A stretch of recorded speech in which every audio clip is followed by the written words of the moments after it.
Hey Internet, Eric here, and as you can see, I am not here alone. I am continuing my interview series here on YouTube.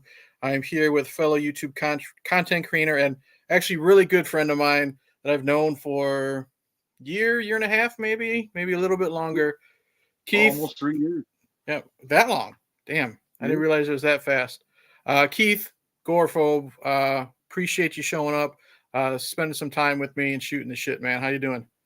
of course, pretty good, man. Doing real good, actually. Good. Um, I think you're the first person that I've like first YouTuber that I've never known like physically in person to have on this channel.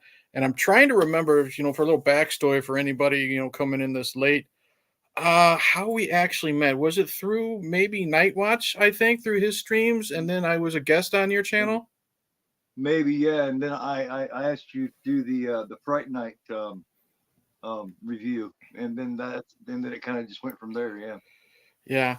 That was a lot of fun. It was fun being a guest on your channel, shooting the shit, and it was good to actually talk Fright Night because it's one of those it's a movie that it was big in the 80s. It's very nostalgic, it's very iconic in a lot of its things, but it kind of gets swallowed up in all like the current Halloween and Scream and all that, the usual shit. So I was glad we didn't do something that people normally talk about.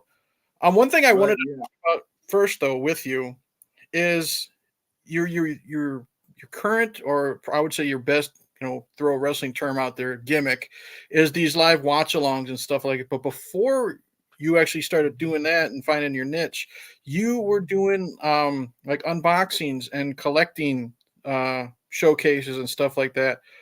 What is it about collecting? And I mean, you're a huge horror fan. Like, what is it like being a collector? What is it that you look for when you're collecting? Are you just a movie collector? Are you a figure collector? Is it a little bit of this, a little bit of that?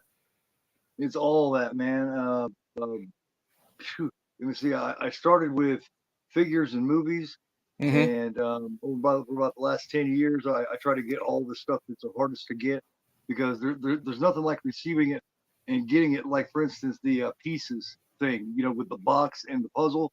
I waited Mm-hmm. 2 3 years to get that, and I finally got it. And then I moved on to um, like theatrical art cards that they actually had in theater, and then I moved on to actual theatrical one sheet posters that they had hanging in the theater, and Mm-hmm. it's become a total sickness. I mean, it can really get a hold of you. And as you can see, this is only one corner. You know what I Yeah. mean? I have another room in there, and I have all the whole room looks like that. Yeah. One of these days I'm hoping for like a room tour. But trust I I've I been thinking about totally that for years. I totally get the whole collecting can definitely take a hold of you. I used to go through my physical media stuff. I'm still a huge physical media collector myself because you never know when a fucking movie you love is going to be pulled off of streaming. You know what I mean? So I'm big on that. But I Mm-hmm. used to collect the figures and this and that. And then you run out of space, you run out of funds and stuff like that. So trust me, I get it. I have Um, stacks of movies. I have stacks of movies that I have no shelving for, and I'm trying to I'm trying to wrap my mind around something new, some new way of doing it. Because I hmm also collect. I have a wall right here that's an autograph wall, and I hmm have that too.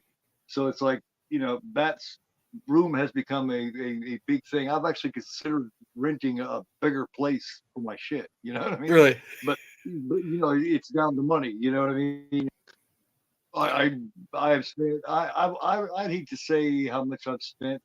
A few $100,000, I would say probably. Yeah, I would hate to know, and especially hate to tell my wife how much I've spent on my little. And some people think it's like piddly bullshit and a waste of money, but I really love doing it. You know what I mean? And I'm one of those guys Mhm. like you. I have a shit ton of movies like in my closet, just in boxes, and it sucks being a collector, even if it's just myself, to not be able to show that stuff off. You know what I mean? You want to That's see one. it all. You want to see it all. You want to walk in and just see it all. It looks like a I don't know, all of it displayed. I hate it being in stacks because I don't I want to see them all. You know what I mean? Just Hmm for my sake. I don't have many people over because I'm kind of a private person. hmm But I want to see it all, and I want everybody to see it all through my eyes.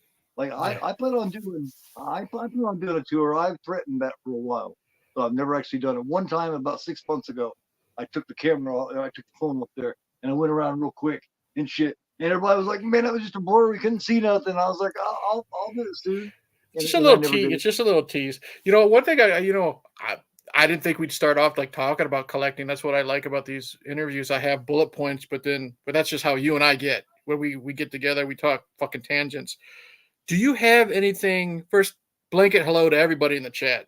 Dominic, Yep. Danielle, Neil, Ginger's in there. Thank you to everybody that's showing some Yep. love to me and Keith tonight. Is there anything you have like OCD, like with your collection? Like one thing I'll tell you about me is I'm real anal with like I don't like buying steel books like through the mail because lots of times you can get them bent and damaged and you cannot fix that stuff. I hate ordering stuff through like Amazon, just regular DVDs, because sometimes you get Mhm. that little nick. There's been times like if I have a black case and you have these little scratches in it, I will sit there with a fucking Sharpie and I will fill that in. Or I do that with a lot of my hardcover books. You know what I mean? And I'll Mhm. fill those little rips and tears in, and no one else will see it but me, type of thing. But it still bugs me. Do you Yeah. have any of that type of OCD with your collection? Like I used to have to do it alphabetical order. Now my Totally. new weird thing is like with my movies, I have one display case for like my franchises and then the other for my other movies, but I have them in like release order. You know what I mean? Yeah. Like I have stuff from the 30s all the way down to now, and that's how I display. You got any weird OCD Yeah. stuff like that? Tons of it. Yeah, I won't order a steelbook from anyone except for people I know that will pack it nicely in a box. Mm-hmm. I will not order because Amazon has this thing about sending shit in those envelopes, and I just absolutely will not do it. Um, just like on eBay, you can order on eBay, and that's what I've told people. I've actually told certain people to order from them. You can order off eBay and not get scalped. You just got to find the right people. You got to find collectors that Mm-hmm. you can order from, and you'll find collectors will put them in boxes, and they'll take really good care of them too. So if you can find those people, like for instance, there's a guy on there called DVD Horror Man. Mm-hmm. Order from him. He takes care of them. He's got good prices. I always push him because he's a really good seller on eBay. Yeah, and as far as my organization goes, there is an alphabetical order. There is in no year. It goes genre, director, subgenre. You know what I mean? It's weird. I have my way. You know what I mean? Mm-hmm. And that's really the way that I can put it. Yeah. My way is not like anyone else's. And what's one weird thing that people think is weird about like my little, I guess you would say, organization through year? Like I also have them in order of a story. So my Star Wars movies aren't in the 70s. They're in 2001 because that's where like the Phantom Menace started. And that's when I have them Right. all, stuff like that. And yeah, I it's love just those weird when people. I could see other little people's little OCDs or things with their collection, stuff like that. Yeah, and I've even moved on now. Now I'm collecting vinyls. Mm-hmm. So it has gotten really ugly. It really has. Um, now, now I have absolutely no place to put them. I have a wrestlers collection here. Mm-hmm. Um, I'm looking for a new stand for. This is the elite. Mm-hmm. Uh, this is the ultimate. I have him. Oh my god! Oh, check this one out, man. Yeah. Brutus Oh, the fucking. that's a nice that's a classic beefcake when he was with the hammer. Yep. Yep. And I got the hammer to go with it. Yep. Uh, I get tons. And yeah, now I got a stack of vinyls. I just got my newest one the other day. The Metallica's Master of Puppets, the Oh, exclusive nice. brickwood. And I have Dawn of the Dead. I got Halloween. I got Day of the Dead. I got just on and on. And Bride Frankenstein's beautiful. And and then you got to get the plastic things to put them in, especially when you smoke. You Yeah. got to take care of that shit because smoke will destroy them. Like this room is way off the rest of my house, Mm-hmm. and this is where I smoke in. This is where I do all that stuff to keep it away from Mm-hmm. everybody else. But unfortunately, it's my smoke room and my collection room, which means I got to keep everything in plastics because you don't want it ruining shit. Mm-hmm. And Now, nothing runs quicker than nicotine. is there now? Are you the type of collector? Like, obviously, you just you have your those loose figures. How are you when it comes to like how anal are you when it comes to removing out of the package? Obviously, a lot of your movies you want.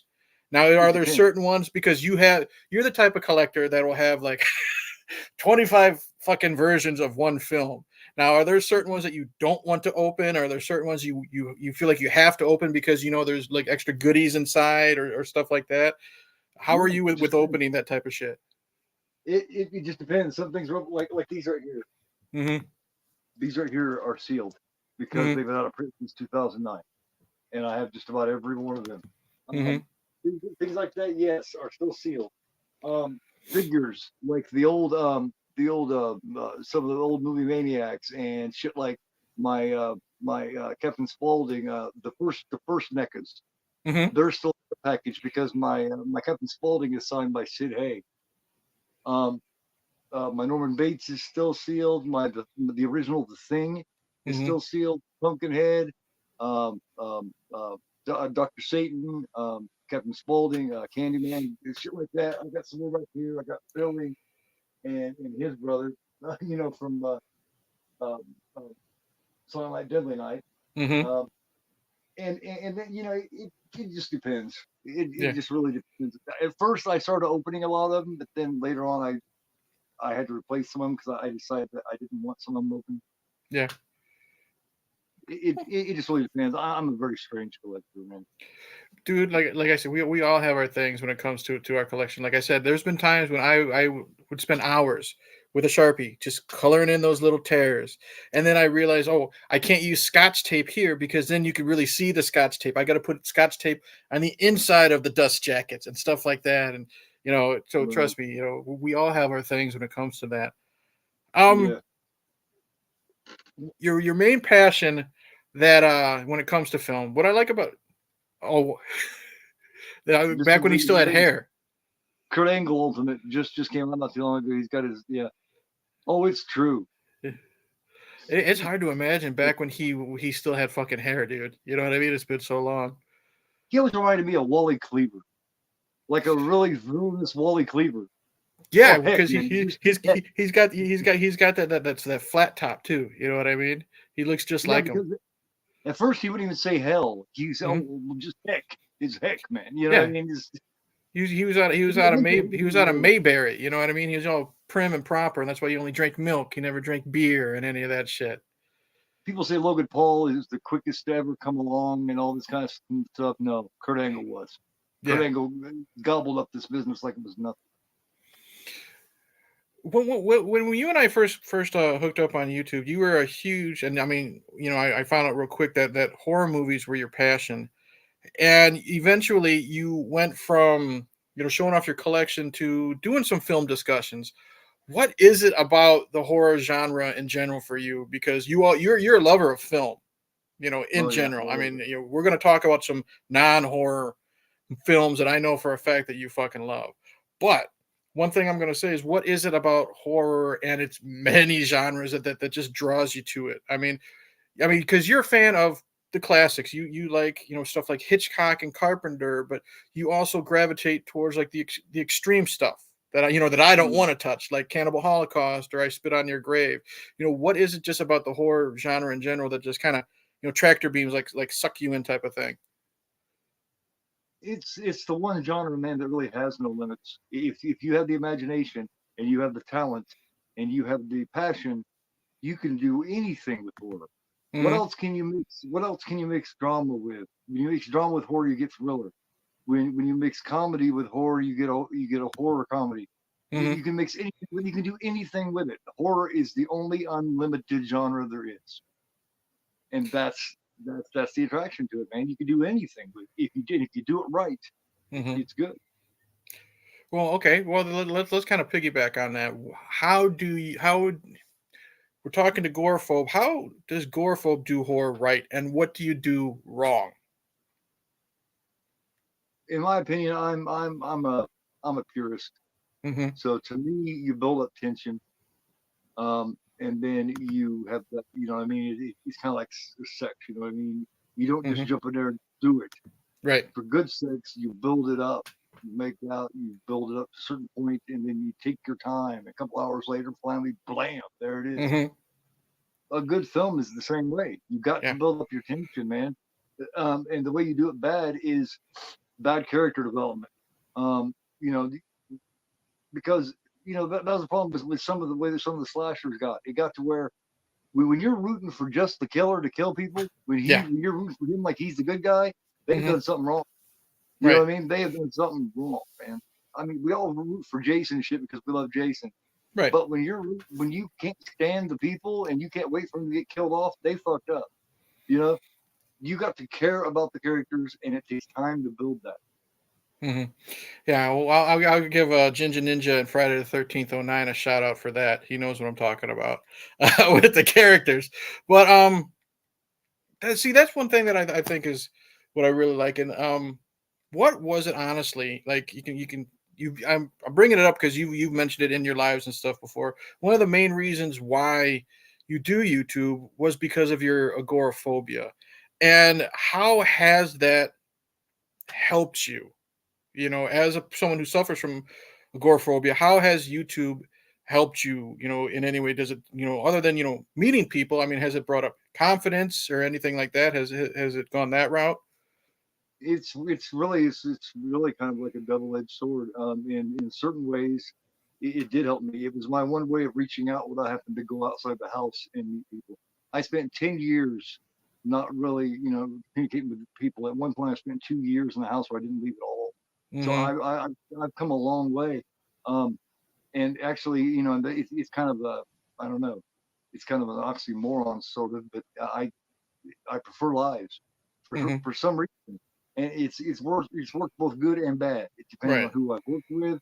It's depending on what's happened there. It's depending on how I've taken it. Right. I've learned here lately not to take it so seriously and not to take shit so personally. And Mm-hmm. that right there was an epiphany. It just one day I was like, I'm doing this all wrong.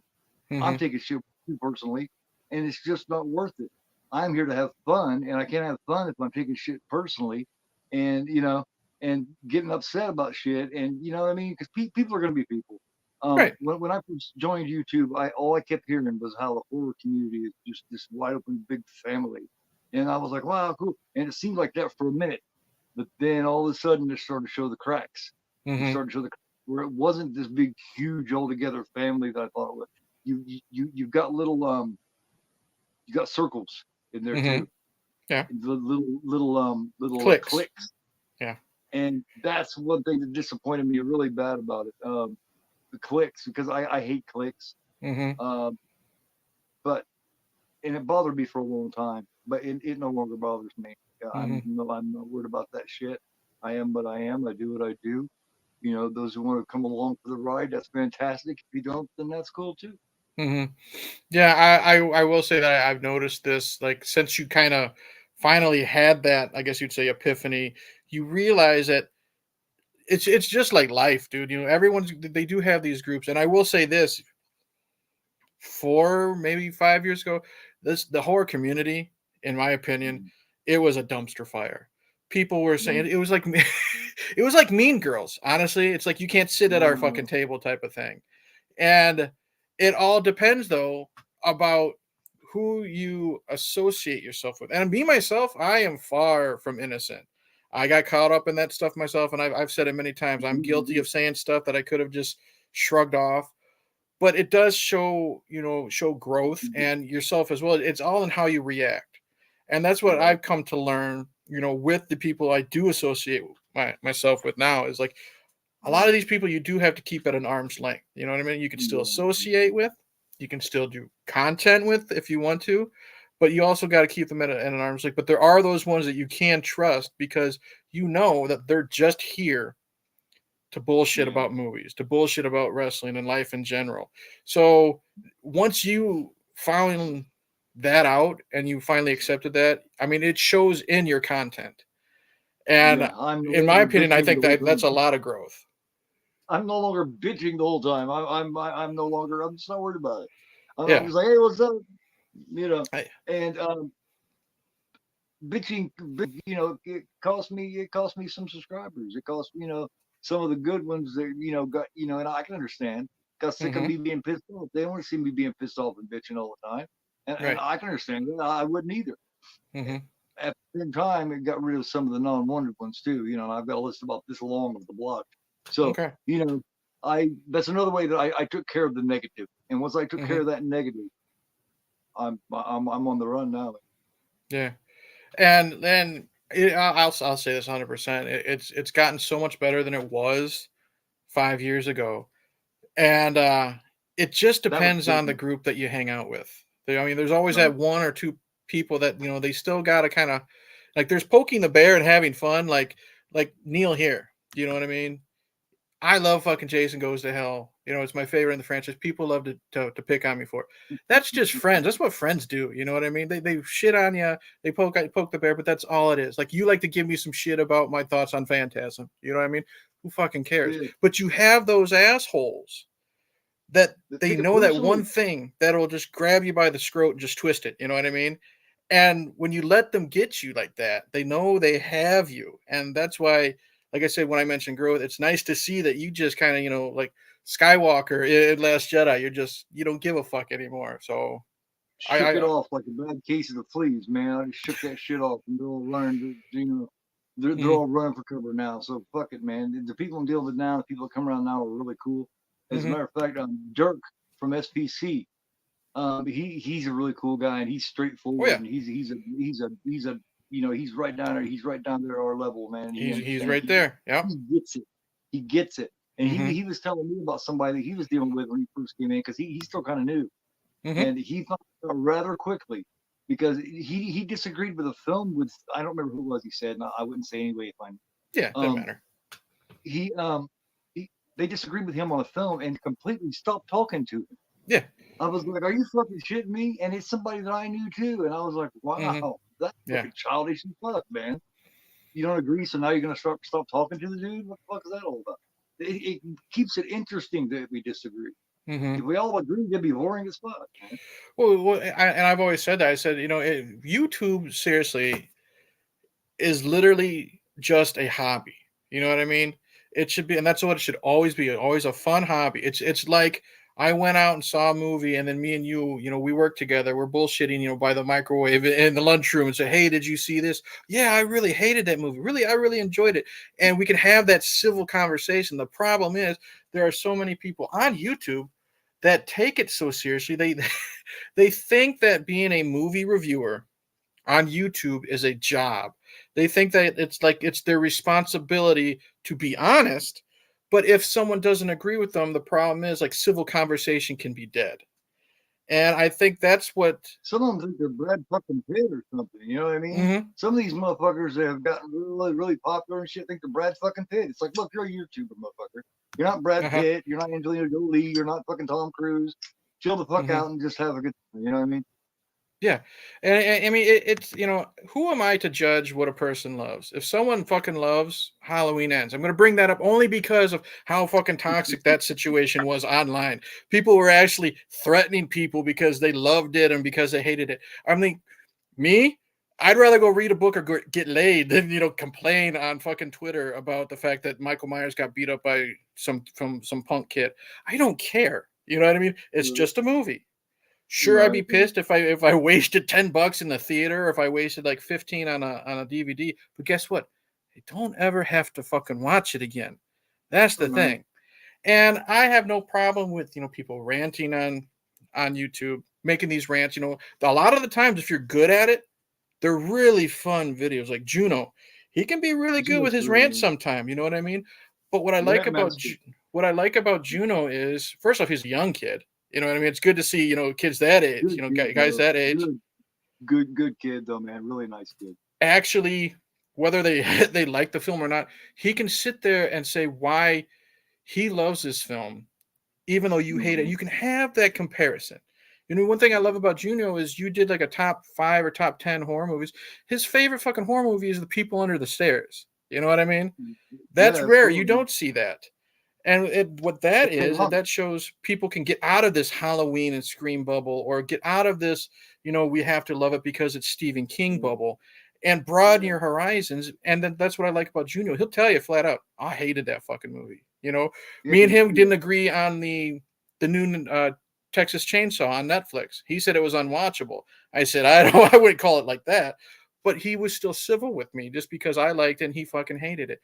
And that's what Yeah. was missing. And it's good to He's see that definitely a on lot point, of man. these high horse YouTube movie reviewers, you know, the negative stuff is kind of going its way. And Yeah. you know, subjective perspective collective, he says it right here. Just remember, it's just a movie. You wasted You 2 hours know of what, your dude? life. I You gotta know it's a good guarantee movie. you wasted more time doing other things than just watching a shitty movie. Yeah. The bandwagon fan is one of the most annoying things there is, man. You Hmm. get one really popular person on here saying the film is great, and the next thing you know, you got this bandwagon of people, whether they liked it or not, will say it's fucking great and will praise it all day long, whether they liked it or not. Hmm. That's why like people like Juno and Dirk and people like that, because they will say Hmm. what they do or do not like.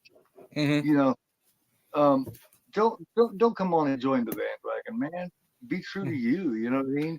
Hmm. That is one of the most annoying things is the bandwagon fan. Is the people that will jump on with somebody popular. Somebody popular says it's great, so it must be great. Hmm. That doesn't mean shit. That's one opinion, no matter how fucking popular they're. Yeah, that was one thing I was gonna actually ask you is what is one thing about YouTubers that just kind of irk you? You know, that they kind of, and you can kind of tell sometimes, like you can tell that they haven't even seen the film, because you can tell that some Mm, people are kind of picking what other people have said from their videos and putting that in theirs. You know what I mean? And you can tell that they're kind of spacing out with what they want to talk about because they actually haven't seen the film. And that's what I've always said. I said, be true to yourself. You don't have to, like, me. I've literally gotten DMs and negative comments because Halloween '78 isn't even in my top 5 Carpenter films. Who cares? Who right, cares? A lot of right. people don't understand it. It's just my taste. It doesn't fucking Yep. matter. Yeah, So, I would say the bandwagon fan and the little cliques that actually not only will form this clique like the Mean Girls thing, mhm, but will actually try to harm someone else's channel while they're doing it. I mhm, ran to that. I ran to one person that really, really desperately tried to harm my channel, and they did briefly. mhm, But I got past that shit, and they're not harming it anymore. So, mhm. and one particular, and it's not the person that you dislike that I'm talking about. No, I'm that's talking fine. about the I'm talking about the one before them. Okay, okay. And, Trying to, and that's uncalled for. We work yeah, hard on here.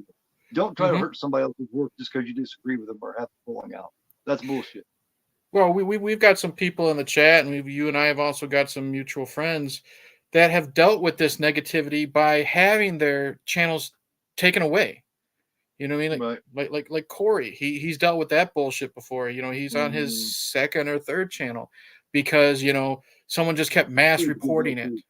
and Knight Corey's a went good through guy. that. And the thing is, all you have to do is unsubscribe, Yep. and that's the thing is Don't like, gotta try to hurt them. what I That's not mean, necessary. what's the point? And that's one thing I'm going to say. I still think, and this is just Hey Internet Eric here's opinion. I think those two channels were taken away due to jealousy. Mm-hmm. You know what I mean? Because those two Jealousy's a guys, big part. Core and Knight, they were steamrolling and they were gaining subs day by day by day. And someone was just jealous and took them down. I mean, that's one thing that I think is kind of sick in this community. And it's like I said, it's gotten smaller now, but you can still tell that those people. So you get the certain people that are jealous of someone's success because they're gaining subs. Who cares? You're just here What to about have you? fun. You're Do here you? to discuss films. You're here to discuss whatever it is you want. Cooking videos, showing people how to put their car together. This and that. Connect with people. If you don't like If, someone, if you're jealous, unsub to them and then keep them out of your life. So then you won't be reminded about that. if more You know what I if more people would do you, if more people would do them, do you, and mean? the whole world, not just you two, the whole world will be a better place. Just do you. God damn, come on. Mm-hmm. Mm-hmm. What about you? Do you let them do that? You know what I mean? God damn, like come on, man. Jealousy and shit is just one of them. It's envy. It's one of them seven deadlies for a reason, Mm-hmm. man. Mm-hmm. And that is one of the worst, in my opinion, because Yeah. it leads to all kinds of bad shit. That that could turn a decent person bad. Yeah. And we've sadly seen it, and we'll leave that at that. But another passion that you and I share together is pro wrestling. And before we get to actually discussing pro wrestling, as a genre itself, um, a lot of people don't know this. Before you dealt with your agoraphobia, or you got hit with agoraphobia, however the proper way is to say it, you were, Mm, for, what was it, 12 years. 12, I was gonna say it was over 10 years. You yourself were a professional wrestler on the Mhm. independent scene. And what was that life like? I've talked to Madman Pondo, I've talked to Gavin Alexander, indie pro wrestlers. What was it about that sport? I still consider it a sport. I don't give a shit if you don't think fucking boxing is fixed. Fuck you. You know what I mean? Wrestling's fixed. So what? What was it Right. that got you inspired to actually not just try out to do that, but actually do it for 12 years? Because I know, like, Um, with me going to the local shows and meeting the wrestlers and stuff, it's bumping and grinding. It's doing it, and taking this booking that's fucking 100 miles away for just gas money, and your car fucking breaks down on the way there. 20 bucks. You're 20 bucks. you're Yeah. doing it for peanuts. You're doing it for the experience. What was it like, and what kept you doing that for 12 years? You know what I mean? On the independent scene. Well, I grew up being a wrestling fan all the way from the time of Hulk Hogan and all that kind of stuff. I grew up being a Hulkamaniac and all that kind of stuff. And then I found my true love, which was music. And I Okay. did, and I was in a band. I was the lead singer, the front man of a band for years, from the time I was about 15 till to my early 20s. And I was going to make it. Problem was is I was with a girl and she ended up getting pregnant, hmm and I had to make a decision because from my little town that I was from, which is in Marion, Indiana, which is a little town, no one's ever heard of it because it's just a spot on the map. hmm Um, I had to make a decision. I grew up without a dad, so I Okay. had to make a decision. Do I go off and follow my dream and leave them and have my kid grow up without a father, or do I give up that dream and stay there and be a dad? That's what I decided to do. hmm And then a couple of years later, I knew a guy that was starting a little federation there, and he had a building and a ring and all that stuff. And I went and talked to him, and next thing you know, I was wrestling. I was being taught. I mainly taught myself. He wasn't much for the training, but me and my friends, I joined with a friend of mine named Shiloh, and we came in as a tag team called the hmm Gutter Punks. It was Gutter and I love it. Gutter, Gutter, Gutter and Ruin. He was Gutter, and I was Ruin. Uh-huh. And it went from there. The tag team, of course, the tag team split up. I turned on him, cracked him in the head with a chair, turned on him and went solo and bad guy, and and ended up winning 17 different championships, over 500 matches. I met many of people, many of big names from what I grew up watching. George hmm Animal Steel, as a matter of fact, did a show there. And he came out, I was out having a smoke, and he came out and bummed a couple of smokes off me and was telling me the only time he ever smokes is on nights when he wrestles. And I was Really? like, why? And he said, well, the nerves. And I was like, you still get nerves, especially a little crowd like this? And he said, man, when you stop getting that little feeling in your stomach, you need to quit, you know? And and he did great. He completely fucked up the referee because they hmm didn't have a turnbuckle for him to bite and tear open and stuff. But he went off on the referee, and the referee went in the back, and he come back there and was completely working this kid. This kid Really? was a young referee. He was young. People come to see me tear open a fucking turnbuckle, and I had no turnbuckle out there. And he's recording, going, "Oh my god, oh my god!" And about 10 minutes of yelling at him. He's like, "Nice work, nice work." You know, See, that and what I like about that kind of shows how cool, like, George was as a veteran. You know what I he's a mean? nice guy. Because now you, as an indie guy, he was, past his prime. Not to be disrespectful, but he's past his prime. He's doing Right. these indie shows. You have a memory. George Steele bummed cigarettes off me. That He kid told me will about always 20, 30 minutes. remember. That kid will always remember George the Animal Steel threatened to beat the shit out of him and then telling him good job. You know what I mean? That type of ribbing. Um, Yeah. When I met Greg Hammer Valentine, the guy that he was going to wrestle was a dude named Jack Hammer, and it mhm, was it was the Battle of the Hammers, Jack Hammer versus Greg the Hammer Valentine, mhm, and he followed Greg the Hammer Valentine around, completely marking out to him the whole time. He's following him around, going, "Do you remember that one time on Science main event and all this kind of stuff?" And Greg Valentine's going, "No, I don't, man. You don't like any matches like that." And we're just going, he was a dude named Rob. And I was like, Rob, man, come on, you're marking out. You're getting ready to wrestle this guy. By the time you get in that match, he's not going to respect you at all, mhm, you know? they don't respect that kind of shit. They don't want you to mark out to them. You know, the old legends. They want Yeah. you on a eye to eye level. Mm-hmm. When I worked Jake the Snake Roberts in April 2001, he Mm-hmm. come in, and, you know, he got fucked up. He demanded a fucking like a gram of crack and like a fifth of 100 proof peppermint schnapps. He was in the middle of his really bad stage. Yeah. I took a DDT from him after doing all that. I was a little concerned, but he worked smooth as butter, man. Really? Yeah, after getting all fucked up like that, smoking that whole bit of crack and drinking that whole fifth, I was concerned, you know, because of my neck. I only get one, right? Mm-hmm. Um, but he worked smooth, and he was actually pretty cool. It was at the point where he first started wearing his shirt because his body was starting to. Yeah. Jake never had a great body anyway, Right. Right. right? But the thing is, he Yeah, once he really got into the alcohol and all that stuff, he definitely put on the beer belly and stuff, and he lost that confidence. But here's the thing I just thought of. You talked about being with Jake, being with Greg the Hammer and George the Animal Steel. Was there ever a legend that you worked with, or you may not have like been in the ring with, but you were backstage with because they were on the show? Was there ever one that you were starstruck with? Like, you met like your favorite celebrity and you just had a hard time like introducing yourself, because you got to introduce yourself to everyone backstage. You know what I mean? Back behind the curtain, be no, respectful. Was there anyone that you kind of were starstruck with? no, that was a different form of me. There's Keith and there's Mm-hmm. GoreAphobe, and they're one and the same. But back then, when you're in wrestling, Mm-hmm. I was ruined. I was 6'1", 6'2", Mm-hmm. 230 pounds. I was built. I was confident. I was Mm-hmm. cocky.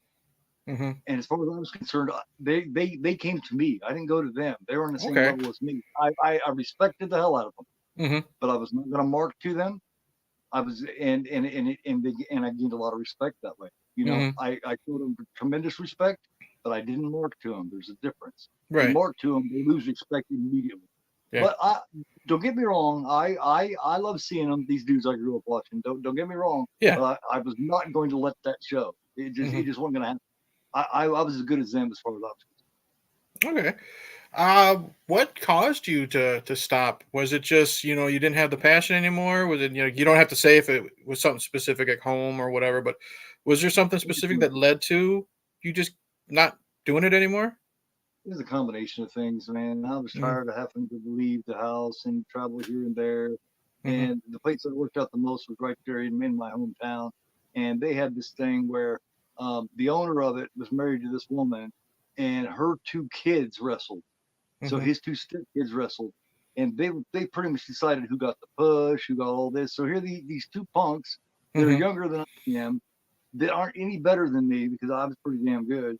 Mm-hmm. Um, and they're calling the shots. Next thing you know, these two kids are out. You know what I mean? And I got sick of that. You know, there Mm-hmm. been a lot of good workers doing that shit.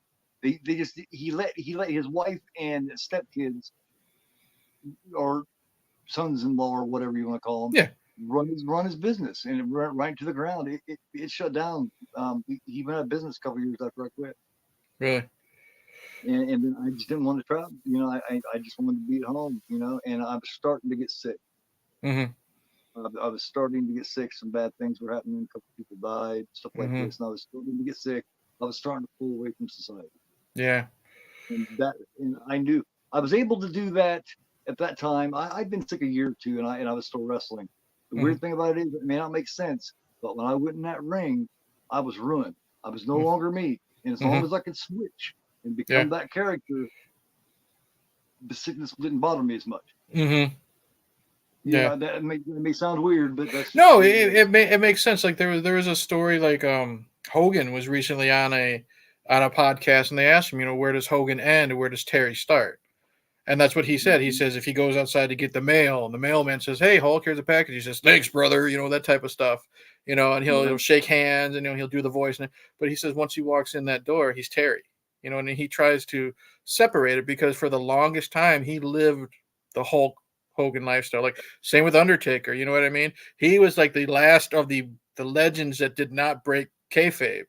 You know what I mean? Yeah. Lots of times he wouldn't do public appearances if he was a heel because he had to be this big scary monster, or he would never do shoot interviews or stuff like that. He was always in character.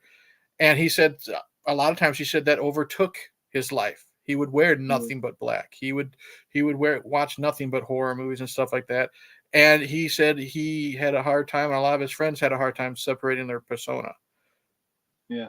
Yeah. Toward the last days of ECW, I had a chance to go and try out for ECW, Mm-hmm. and I turned it down because I'm not big on the hardcore stuff Right. as much like you might be. Number one, Mhm. number two, that was called for me to have to move to Pennsylvania, Mm-hmm. and that's the reason why I gave up my biggest dream, my first love, music, Mm-hmm. because I want to relocate. Right. I turned that opportunity down. Yeah. I just go try out. A job wasn't guaranteed, but he liked my character. Mm-hmm. Paul Heyman did. He liked the ruin. He liked the whole thing. He thought it would fit really well in ECW. But number one, I knew enough about Paul Heyman to know not to trust him. Yeah. Number two, I didn't want to do the hardcore shit. And number three, I didn't want to be away from people. So it's like, Right. And with that late in the year, you didn't know all the checks bouncing. You could be doing it for nothing too, because that's one thing about. Mm-hmm. And that's one thing about just in general, just in business, like someone's going to feed you a line to bring you in, and it's cool that was time to quit. Let's talk about your passion for music, because I know eventually you're still planning, to my knowledge, a lot of these albums. I think you call it music that soothes the soul or something like that. You're going to talk about artists or albums that just you feel this attachment to it. And I didn't know that. I mean, this was just news to me. I didn't know that you wanted to be, or you were a musician and you wanted that to be your initial passion. Throw out some names or some bands that just really hit you, like deep inside. And what what would be on GoreAphobe's playlist right now? You know what I mean? Like when you want to just sit down there and you want to, you're smoking a cigarette, you're just relaxing, you're zenned out. You know what I mean? You're having a good day. What's on GoreAphobe's playlist to get you in that mood? You know what I mean? What pulls you in and makes you just feel fucking good? Got some Zeppelin there. I think Zeppelin is the greatest band to ever live. You got some Pink Floyd in there for sure. Oh man, shit. It's Black Sabbath. Mm-hmm. Were you a bigger fan of Ozzy when he was with Black Sabbath or solo? Black Sabbath. Yeah, same here. Same here. Yeah. I also like Sabbath with Roddy James Dio. Mm-hmm. Roddy James Dio is the prototype heavy metal singer. Yeah. No one had the heavy metal voice like Roddy James Dio. This guy was made to sing metal. And there's also a lot of other softer rock shit too, man. I'm a big fan of Journey. I think Steve Perry has the greatest voice in rock history. I think that's the singer who's ever been.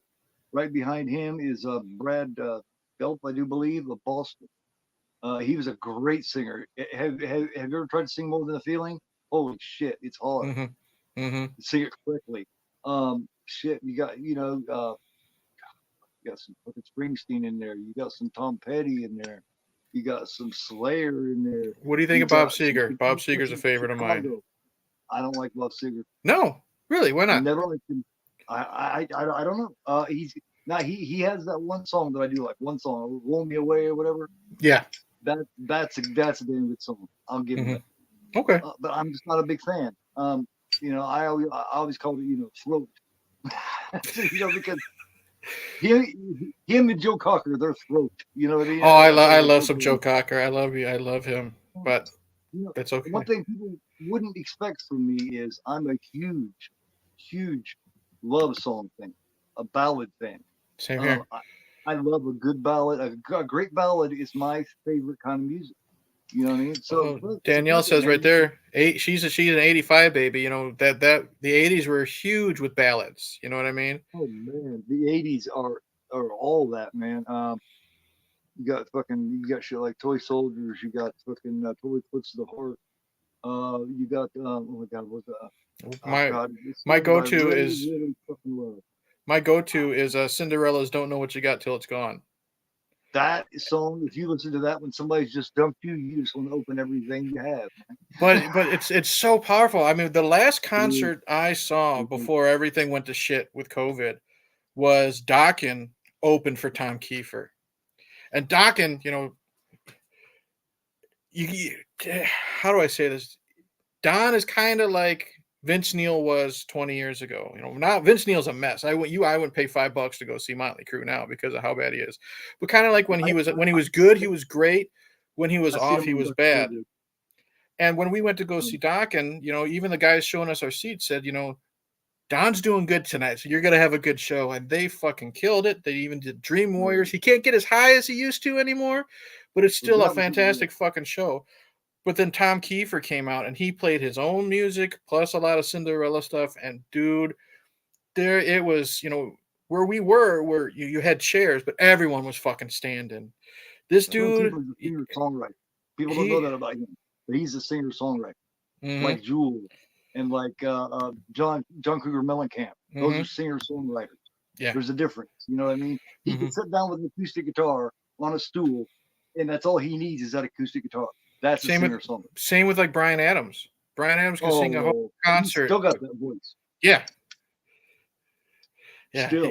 He and that's what I like about, you don't realize how talented people are, because a lot of times they just get that one or two songs that get the radio play. You know what I mean? And I think if like my boss, the only thing she knew about Bryan Adams was, Summer '69 and the fucking song from Robin Hood. You know what I mean? But she went to a Bryan Adams concert, and he was just at some podunk bar. You know what I mean?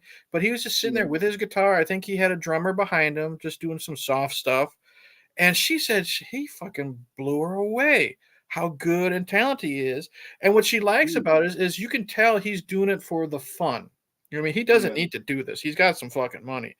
And he wasn't afraid to throw people out for heckling. You know what I mean? He said there was someone kind of yelling, play Summer '69. And he stood up. He's like, look, these people paid their hard-earned money to come to this concert, to relax, get away from their family for 2 hours.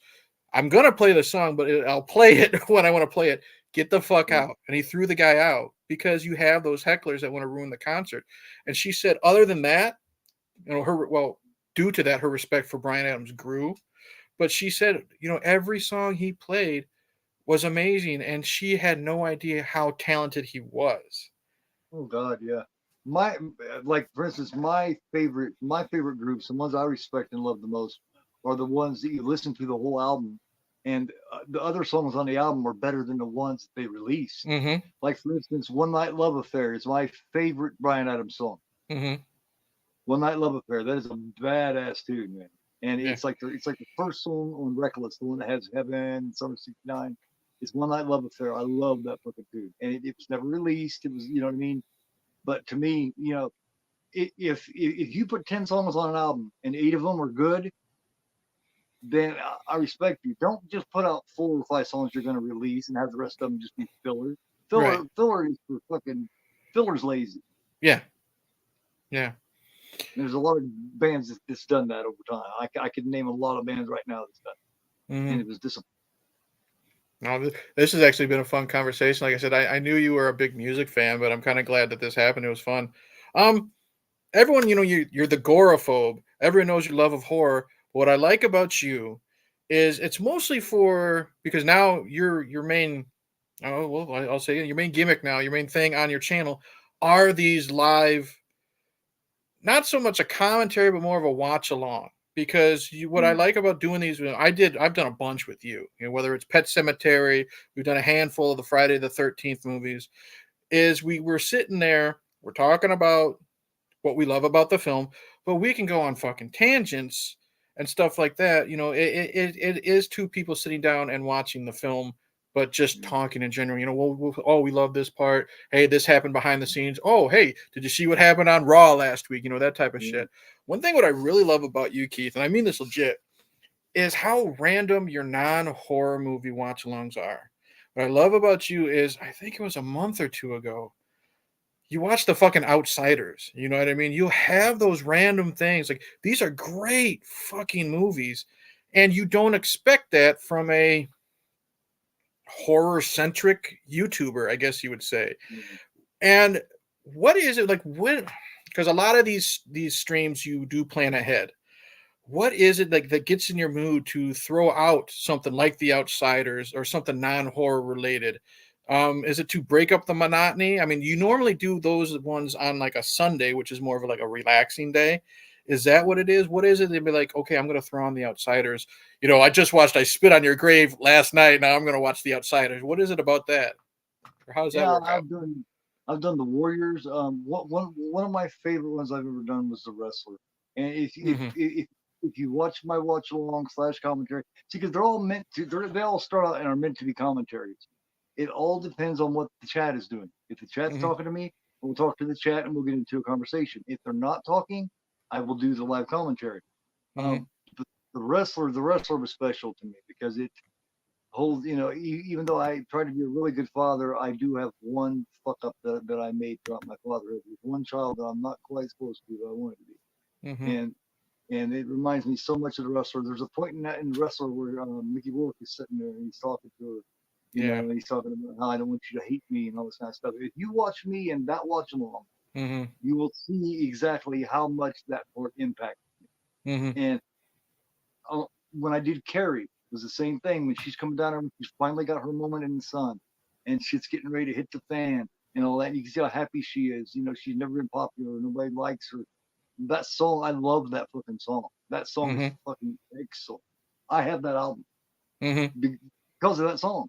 Um, I don't just watch these things, man. I live these. Hmm. These are important to me.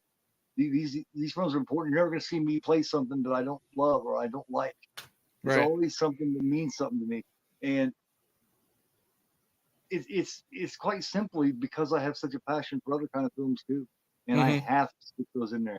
I've got tons of them. You won't even believe what's coming up. I mean, I have plans on Eternal Sunshine of the Spotless Mind. I Hmm. have, I have plans on Steel Magnolias. Picture that Really? on the Gore channel. That, you know what? That was a surprise for me. Like my wife and I, we used to do a thing where we would kind of torture each other, like with the YouTube channel. I would make her watch something like Troll 2. She would make me watch some fucking Disney movie like Babes in Toyland and shit like this. And then we were kind of like, okay, what's the worst movie she's watched so far? It's like Man with the Screaming Brain with uh Bruce Campbell, or is it Pro Wrestlers versus Zombies? And then the shit she makes me watch is like all these Disney and family stuff, like Pete's Dragon.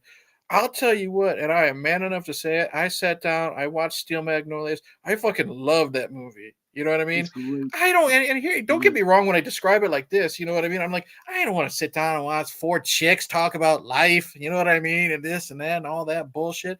But when I sat down and I actually watched what the film was about, the performances. Oh, fucking Tom It's Skerritt. I lose my shit every time he's in that movie. Tom Skerritt is fucking hilarious. But between Ethan Sally Cruiser. Field and Dolly Parton and Olivia Dukakis, it's such great filmmaking, great acting. And that again, that's what I can't wait for you to watch Steel Magnolias, because again, it's a You get breakup from all everything. the horror, and it's not just that, it's also something you don't expect. You get everything in that film, man. And that Mm-hmm. film is so well made. It is, and I think the outstanding star in that people will talk about a lot, and it's so underrated, is Daryl Hannah. I Mm-hmm. love Daryl Hannah. I like Daryl Hannah. It's so fucking good. And she's four different people in that fucking movie. You Mm-hmm. know what I mean? She's four different characters. She goes to that first character, and then she goes up here, and then she goes back down here, and next thing you know, she's this, she's Bible thumping, pouring the dude's beer out, and he's cussing her, and he's like, for Christ's sakes, and she's like, who? Who'd you say? Yeah. Christ, Christ. Well, you said Tom Skerritt. He's got this thing going on with Shirley MacLaine, Yeah. right? Where they can't stand each other. He's up there causing the birds to shill over there. Her dog's running around going crazy, and she chops up.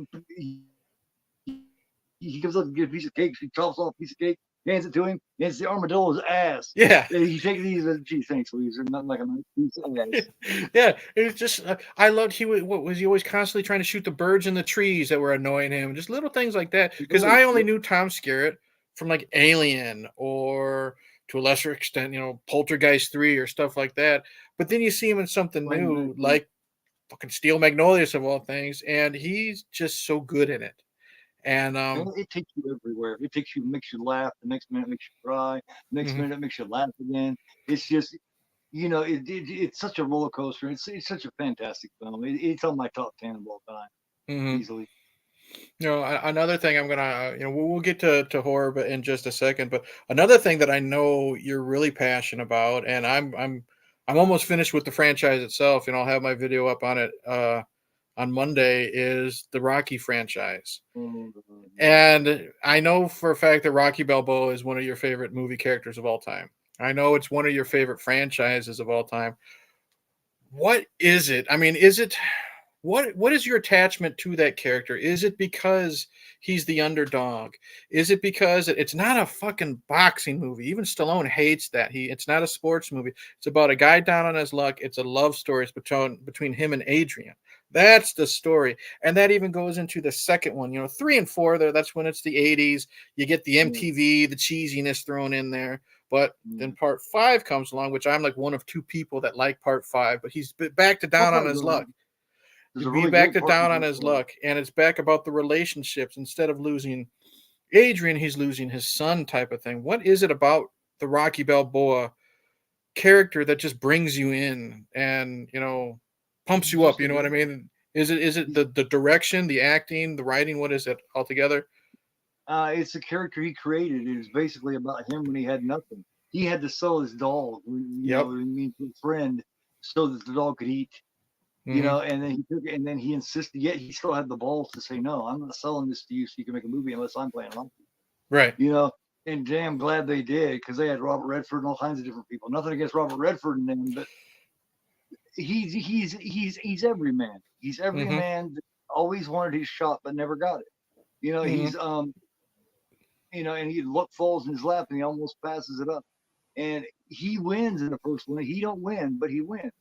Hmm. He wins everything. He wins respect. He's so much respect to the champion, insists on fighting him again because he Hmm. embarrassed him. Yeah. And at the same time, he's got this chick here. He pulls her out of her shell. He's so strong inside that he brings her out of her shell. You Hmm. know, Rocky is he's what every man. He's a great guy. He was doing a lot of fucked up shit at one point, working for the being a strong arm for the Hmm. loan shark. Um, and just decided I don't want to be that. I'm going to be this. I'm going to go for this, even if it means costing me some money.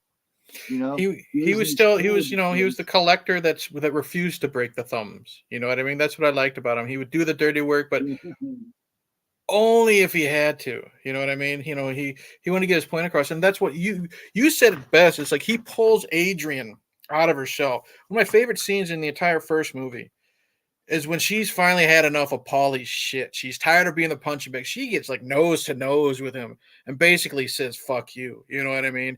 And that's what's great. And then that's what I loved about part 2 is Yeah, part two is my I favorite.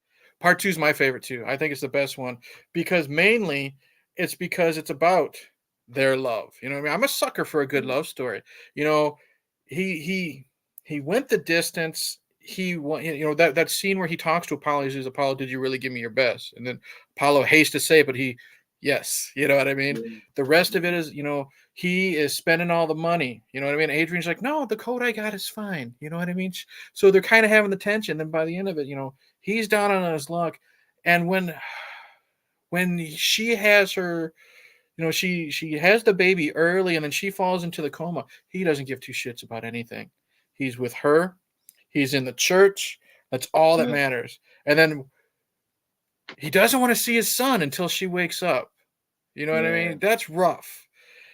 And then she finally gives him the inspiration she says, win. What? Win. You know what I mean? And then we get, the montage and stuff. But what I love about too is all the performances from the side characters.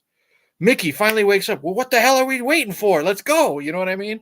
And what makes Rocky 2 my favorite is the end. Talia Shire, she was doing, I think, the second Godfather, so she wasn't a lot, able to do a lot of Rocky 2, which is Mm, why she was in the coma. But when she and Burt Young had to film them watching it on TV separately, you know what I mean? That whole scene with them watching the TV, that's what brings me in. When she is praying and Burt Young is, get up, Rocky. He calls him Rocky. He doesn't say Rocco. You know what I mean? He's mm, fucking serious. mm. When he wins, and she jumps out of the fucking chair. Paulie throws his beer bottle to the fucking side. You know what I mean? And Holy they shit, yeah. embrace. That's what's great about this Rocky franchise is the fucking characters. So I am gonna put you on the spot, and I hope you revisit that franchise down the road because I know your passion for it. But it's always good to see non-horror and non-gore on GoreAphobe because that's what you've said before. You love your horror, you love your gore, but you're a cinephile. You're a movie lover. You love film, and when we get those little differences, I hate to say, don't take this wrong way. I say you break up the monotony. You know what I mean? Right. It's great to see. I did reviews. I did reviews of those first two here a couple of years ago. Really good reviews on the channel. And if anyone wants to check them out, I did those with Al the Card a couple of years back, and we reviewed those. And I got ridiculously passionate into it. I was doing imitations and everything else. The thing about Rocky is, like I said, he's every man. But at the same time, it's so much fun to watch him with that money and watch how excited he is and how proud he is. Like he's going over and say, "Hey, do you like his, do you like his watches, Adrian?" He said, "Oh, I got one right here." He said, "Hey, do you like to have a good time? Do you need a good watch?" Hey, I just don't. And he gets this obnoxious fucking coat with the leopard on the back. Oh God, that was so awful. He gets the dog collar, and he don't get the dog collar for the dog. He gets it so he can wear it on his wrist. You know what I mean? It's just, he's so jive, man. He really is, but he's just so fucking entertaining. You can't help but to love the guy. Even Paulo fucking hated him, but he come to love the shit out of him. He couldn't help it. Paulie was a piece of shit though. Throughout pretty much the whole series.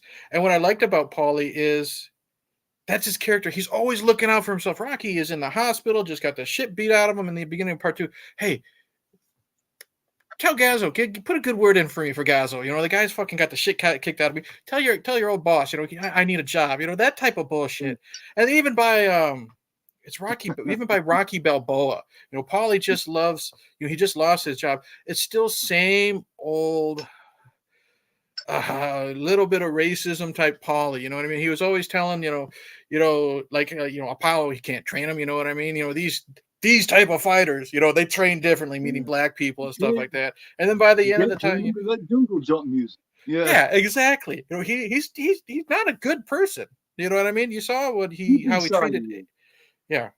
He was raised a certain way. You know what I mean? Yeah. And I think if we got to see his and Adrian's parents, I think we would see where Paulie came from. I'm sure Paulie got it from his dad, that generation. But it stayed with him. And eventually he got a little bit more comedic. But even by Rocky Balboa, when he shows up, he's already drunk. He sits at the bar at the restaurant. And Lil Marie, I'm glad they brought in Lil Marie, again. And she says, "You got a reservation?" He says, "Do I look like a freaking Indian?" It's still the same old Paulie. He's still got those type of thoughts and stuff like that. But now he's a little dumbed down. And then, we have that scene though. My favorite things with Paulie is in Rocky Balboa when they're driving around there and he's going to, it's after Adrian has died, and they're going to all around the different places that mean so much for Rocky. And he can't do it no more. Yeah, and Paulie's finally like, "Look, you had all these great memories of her at these places, all these great memories. I wasn't good to her. Yep. I was mean to her. So when you take me to these places, it hurt him to go to these places because he's such an ass to her. So going to these places meant something completely different than it meant to Rocky. It just reminded him of what ass he was." Yeah, but again, we lost Burt last year, the year before, and then we just lost, Carl Weathers. Two great actors in this franchise, and that's one thing that was great about Apollo is he was a showman. You know what I mean? He was all worried about the glamour. What do people think about me? You know what I mean? And that's what I love. You had so many different layers to all these characters. Danielle says it best right here. Paulie's worst enemy. And he really was. He had that jealousy in the beginning of 3 when he destroys the Rocky pinball machine. Because he's tired of seeing Rocky. He's so jealous, man. He's so jealous because he's still down here. And just like Rocky says when he throws that big fit, and he throws down the Rolex that he got him in part 2 because that connects those two. That's the watch he got Paulie because when he's buying the watch, he's I think I'm gonna get one for Paulie too. That's that watch. He calls it X-Lax watch, and You know, and you find out to throwing his big thing. He's like, "I don't have a job," and he's like, well, "All you had to do was ask." You know, Mm-hmm. he's like, "Damn, dude, chill." Yeah. He is his worst enemy. Him, you pick somebody that says it's their worst, they're their own worst enemy, and you throw a bunch of alcohol in them, and you're Mm-hmm. gonna have a problem. Yeah. You're gonna have that jealous and that much bitterness. Mm-hmm. He just wanted to feel like he was included with Rocky. You Mm-hmm. know, everybody lived in the house and everybody helped Rocky with his training except Paulie. And it is Paulie's fault because he was drunk and over here doing this stupid shit all the time. He Yeah. could have been because once he stopped all that shit, he was always involved, like in Rocky 4 and shit. Mm-hmm. Yeah, Yeah. Well, I'm going to ask you something. What is your feeling on, because a lot of the stuff about Vince McMahon's coming out, and I'm going to bring up a lot of stuff that is in Hollywood now. What is your feeling about cancel culture and the fact that people? Because I just want your opinion, because you're a very opinionated guy. What is your feeling about people saying that you shouldn't watch WWE anymore because of what Vince has supposedly done, or let's just say we can't support a Roman, we can't no watching Rosemary's Baby anymore because of what Polanski did, or to a lesser extent, Victor Salva, Jeepers Creepers, or anything Weinstein produced. I've said it before. I don't know if it was with you or maybe with someone else. Is you can still love the film. How do you feel about being able to separate the artist from the art? Because in my opinion, if you can't do that, there's so much stuff that you would not be able to watch, listen to, read. you got to treat it what it is. What it is make believe. All this stuff is make believe. You got to go with that. If you worry about what people they are behind the curtain, you're not going to like anything. You're going to want to cancel everything because Mm-hmm. we're finding out every day what kind of person this person really is and all this.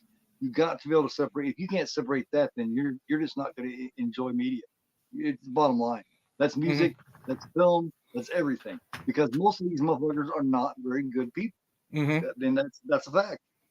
So you have to be able to separate it, or just forget it, or just go sit down somewhere and play fucking solitaire or something. I don't know.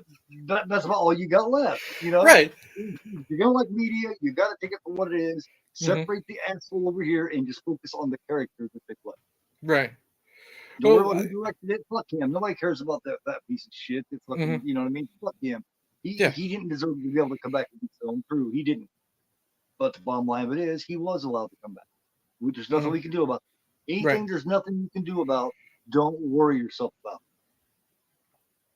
Yeah, I mean that's true. I mean, look at it this way. Tarantino knew what Weinstein was doing.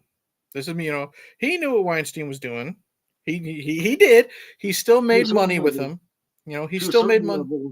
He may Well, not know all of it, but he had to. he may not have knew. Well, put it this way: he may not have known everything, but he was engaged to Mira Sorvino, and who was one of the people that said Weinstein did what he did. Mira Sorvino. He knew, but he continued to make movies with Weinstein, make money with Weinstein, And the thing is, I as much as I hate that, I still can't deny the fact that I really love a lot of Tarantino's films. I'm not gonna hate on Reservoir Dogs because of the type of person or thing that Tarantino kind of just kept his mouth shut about. You know what I mean? And that's what I mean. Mel Gibson, when he's on the sauce, you know what I mean? Insane, yeah. He's insane, but fuck, man, he's a fantastic actor and a fantastic filmmaker. So that's the problem. Is, in my opinion, with cancel culture. Yes, you are responsible. Here's how I look. Like, yes, free speech, but you also have to be held accountable for like what you say. But just kind of erasing a person from existence is, in my opinion, like the wrong thing to do. You can enjoy the films, but you can still admit that Victor Salva is a monster. What he did to that, Absolutely. Google it. You know what I mean? But you can still enjoy something like Jeepers Creepers. You know what I mean? Because there's a lot of good in that film. Or what Polanski I like is. Clown House is a pretty good, creepy little clown film. It actually is. Mm-hmm. Unfortunately, that went on during that, and you get to see that kid, and it constantly reminds you of what happened to that poor boy. But I do like the show. I own it. I don't watch it. I can't hardly watch it anymore because every time I see that kid, it reminds me of that. Mm-hmm. But back when I did watch it before I knew that, I did like it. Like I was one of the last people to find out about that. Like I heard about that after I'd watched it a few times, and I was like, "Holy shit!" Mm-hmm. I didn't know that. Now I like the first two Jeepers Creepers. I like both of them actually. Mm-hmm. And now I don't let that get in the way. I can watch Jeepers Creepers and not think about that bubblegum shaped piece of shit. Mm-hmm. Yeah. And I mean, and like, what was your take on as a as a wrestling fan or something like that, erasing Chris Benoit? You know what I mean? What he did was wrong, or like what they're doing now, because Brock Lesnar is somewhat thrown into the Vince situation. Now they're trying to erase everything he's done. How do you feel about that when when it comes to like athletics and competition and awards and Um, titles and all that stuff that people have won, but now they're just trying to take it out of existence? what I worry about most is some of the best stars we had in the Attitude Era were made by the Mr. McMahon character, and that worries me. I worry about them canceling him out of that because if you do that, you're not going to get the Stone Cold that we love. Mm-hmm. You're not going to get the Mankind that we love. You're not going to get the McMahon Helmsley faction. You know what I mean? Mm-hmm. A lot of shit is going to be cut out of that. A lot of really some of the best shit they've ever done involved him, like it or not. Yeah. I mean, I've been telling people for years, Vince McMahon's a piece of fucking shit. Me and you talked about this, and I Mm-hmm. told you he was a piece of fucking shit. I've known it. Unfortunately, the Mr. McMahon character is a good character because he was Yep. just fucking himself. Yeah.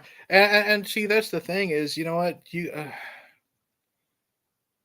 don't have to support the person at all, but you can Mm-hmm. still acknowledge what they've done. Like I just saw Rosemary's Baby for the first time in the last couple of months. I love it. Polanski's a piece of shit. What he did was wrong. Fleeing the country is even worse. But He makes good films. that's a great fucking film. He makes good films, man. He Mm-hmm. does. You can't deny that. I mean, there's a lot of people. You know what I mean? You can go all the way back to Jerry Lee Lewis marrying his 13-year-old cousin. Mm-hmm. You know, it goes all the way back. If that was today, that motherfucker would spend the rest of his life in prison. Hey, Elvis liked him young too. You know what I mean? Yeah, Hate to say it. Priscilla, Steven Tyler Mm-hmm. got custody of the young girl so he could take her on tour with Or him Ted after Nugent. Sacrifice Ted Nugent. Yeah. 96. You know, Steven Tyler, Ted Nugent, Mm-hmm. all these shit's just now coming out. I Like I know. said, if we was to go by that and dislike everything they ever did because of this stuff, we're not gonna like very many people, I know. Um, and that sucks. But it really does, and like I said, that's why you got to separate the creator from the creation type of thing. yeah. Okay, we're cutting down to Imagine the end. wrestling. Imagine I a wrestling without mhm. Stone Cold, without that Stone Cold character, Yeah. without him fighting with Mr. McMahon. We'd have never got that Stone Oh Cold yeah. fight like we. Yeah. And that I would mean, suck to not have a Stone Cold. just look at half the people that they'd have to pull out. They'd have to pull out half of their Hall of Fame. Yeah. Austin, hate to say it, Austin, you smack around Deborah. Sonny's still in the Hall of Fame, and look what she's in prison for.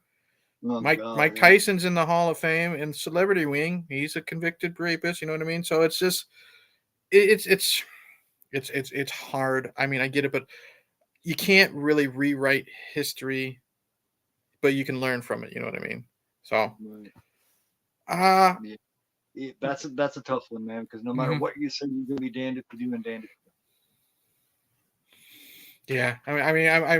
I wish it didn't happen, but the thing is, I understand now that it is also a business. You know what I mean? They got to look at those investors, especially now that the merger with TKO. So I mean, I get it, you but I don't have to like it. You know. do. Right. Um, got a few more questions for you before we close this down. Cool. As a I'm collector, in. as a collector, what is your most prized possession that you own and why? Putting you on the Oh spot. God, man. I can't say. First thing that pops into your mind. Oh God. There's a whole plethora of things, man. A plethora of things come through.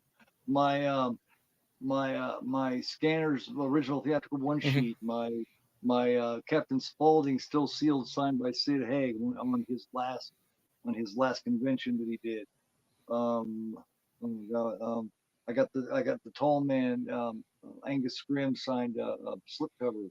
Mm-hmm. I got those really nice opera and Suspiria and all those. I got stuff that my sons have gotten me. I've got my collection of these. Man, I could go on. If this place was to catch on fire, Mm-hmm. I would get away out of the house. I would come through. I'd move this. I'd kick that window out, and I'd start throwing shit out. Come on, guys, grab it. Grab that net. Because you know what I mean. So much of it means so. Like signed by Sid Haig. That's Mm-hmm. gotta be it. Yeah. Signed, signed by Angus Scrimm. I got other, these. A lot of things I have signed. People they just aren't here anymore. Mm-hmm. Yeah. I've got a few. I got a few autographs that I have. A couple Kane Hodder's, a couple Bill Mosleys. I have. I got a signed mask or two. Yeah. I got a. Oh God, total brain freeze right now.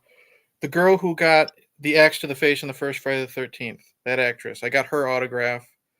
And then of course Laura Marie Taylor. My girl. Yeah.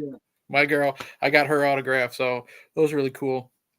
So those are your prized collections. What is the one holy grail that you would just air quotes kill to have in your collection that you've seen? You don't have the funds for it. You can't justify paying for that. Perhaps it got away from you. You know what I mean? Like in an eBay war. What's that holy grail that you just wish you had? Or is there one? Yeah, there's a few of those. There's a Dawn of the Dead. It's like an XL. I think it's from X something or I can't remember now, but it's Dawn of the Dead, and the fucking thing runs for like $800. And there's that. It's a really nice, man. And anybody collects that kind of thing knows what I'm talking about. There's a couple of Halloween to go with my 13 or 14 editions of Halloween that I have. A couple of those media books. Shit signed by George Romero. I don't have anything signed by George Romero. An original Dawn of the Dead and Night of the Living Dead theatrical one sheet signed by George Romero. Okay. That would be the fucking ultimate.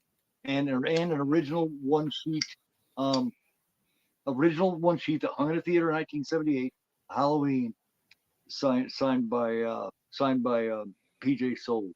I want to meet PJ Souls. I want to meet PJ Souls, and I want to meet Nancy Allen, and I want to meet Linda Eckler. Sometime before I die.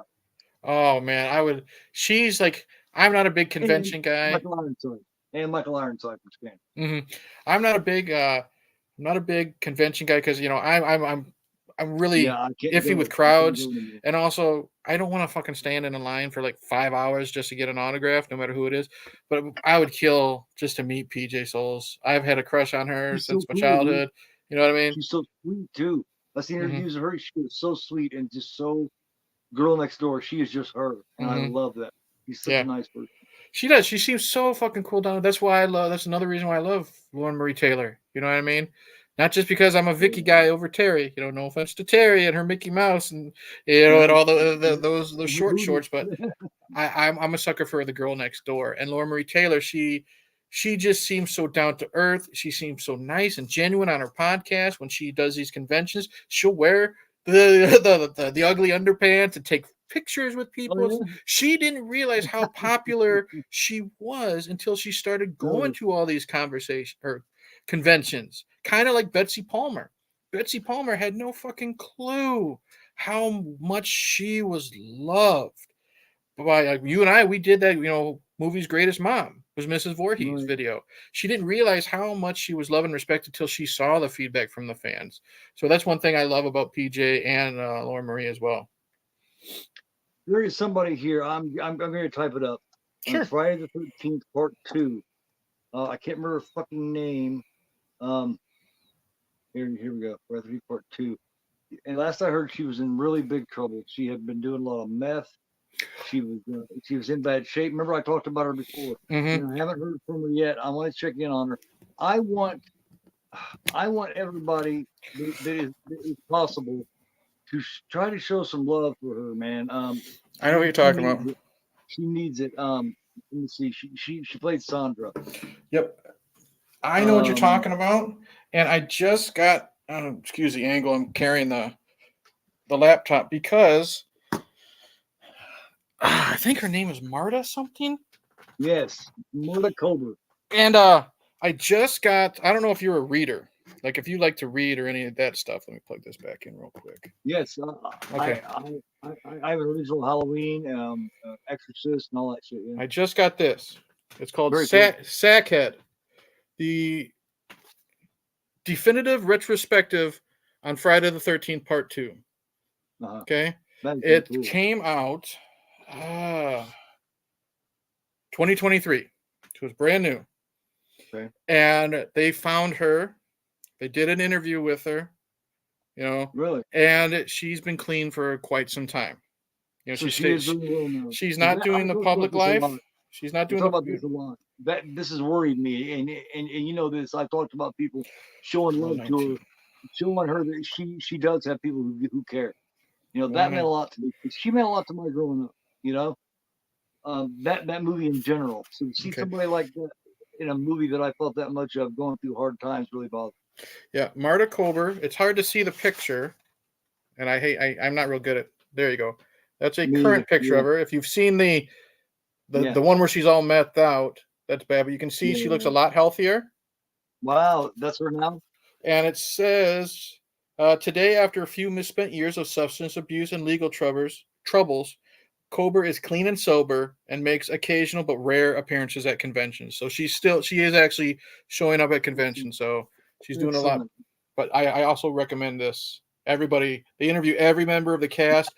I didn't know Stu Charno, you know what I mean? Ted, who the guy who survived, he's battling MS now, and there's some sad stories in here, but there's also a lot of good. There's a lot of good stuff in here. Highly recommend. It's just called Sackhead. You know what I mean? Highly recommend it. Yeah, for anybody that doesn't know, that's that redheaded guy that was also in Christine. He's in Christine. Just one of the guys. He was in. One of the guys is a great one too. I have my 80s list there, and I love just one of the guys. Oh yeah, he was in that. He was in Once Bitten. He was in Sleepwalkers. He's one of those. Hey, it's that guy, and he always played these quirky guys because he was one of the nerds and just one of the guys who had what was it, a lizard that he kept in like his shirt or something like that. He's petting it and shit. Yeah. That's right. Yeah, but Stu was great. Where'd you get that? It's on Amazon. I'll send you the link. This was only like maybe $10-15. That's excellent, man. And it is. Let's see here. I mean, they talked to Adrian King. They talked to everybody. And it is. The money's not real great for me right now, but I will try to scrape that up. By the way, your package came. Your package came.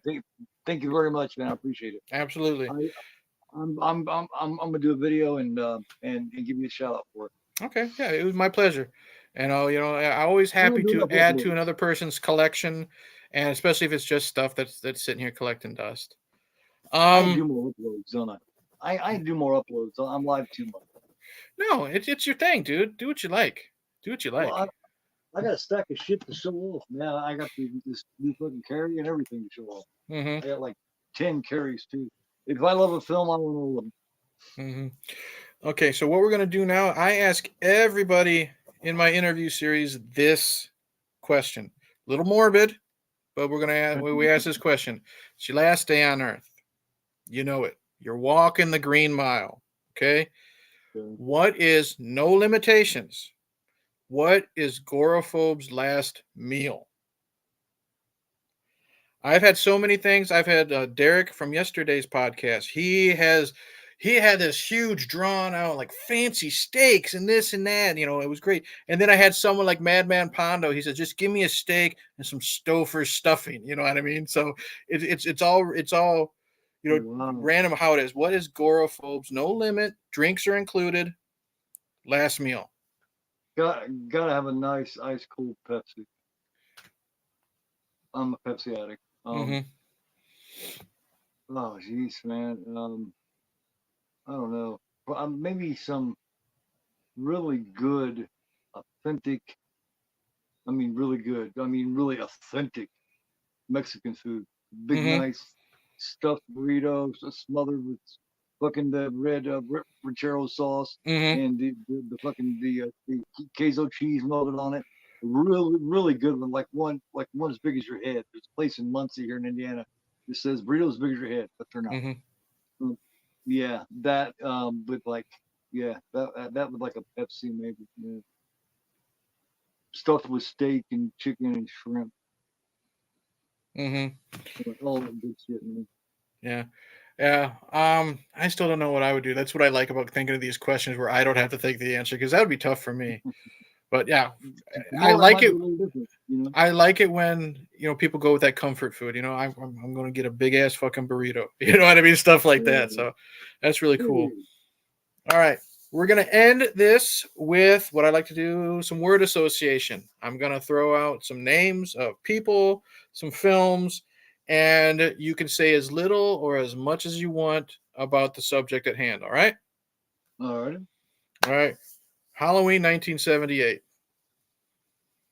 Fantastic. My the reason why I have all this right here, it was step one in becoming who I am and what I am and what I love. It was the first step.